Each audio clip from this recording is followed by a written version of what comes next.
దాదాపు మన మీద 3,391 కోట్లు సంవత్సరానికి పెంచడం వలన దీనివల్ల మొత్తం ఎంటైర్ రైతాంగం కానీ చిన్న వ్యవసాయ వ్యాపారస్తులు కానీ ప్లస్ రవాణా రంగము మొత్తం కుదేలైపోయి నిత్యావసర సరుకుల ధరలు రేట్లు పెరిగిపోయి ప్రజలు నానా ఇబ్బందులు పడే పరిస్థితి ఉంది.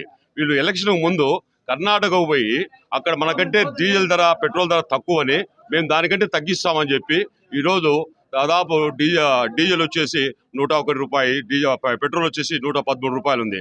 అంటే దీని మెయిన్ ఏంటంటే స్టేట్ వాల్యూ యాడెడ్ ట్యాక్స్ పెంచడం వల్ల ప్లస్ రోడ్ సెస్ పెంచడం వల్ల ఈ 10 రూపాయలు 11 రూపాయలు మిగతా రాష్ట్రాలతో కంపేర్ చేసుకుంటే మన రాష్ట్రంలో పెట్రోల్ డీజిల్ ధర పెరగడము దీని వలన ప్రజల మీద చాలా ఆర్థిక భారం పడుతుంది.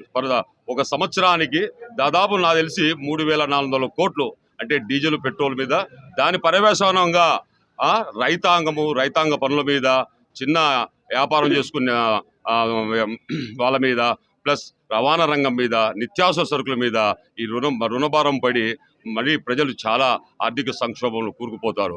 ఆయన చెప్పిన ఏ మాటలు ఈరోజు సక్రంగా పాటించకపోగా ప్లస్ బాధుడు అంటూ మన మీద ఈ మూతలు మోగిస్తున్నారు పెట్రోలు డీజిల్ రూపంలో. ఇది వెంటనే తగ్గించేసి ప్రజలను కాపాడాలని నేను ఈ కూటమి ప్రభుత్వాన్ని కోరుకుంటున్నాము.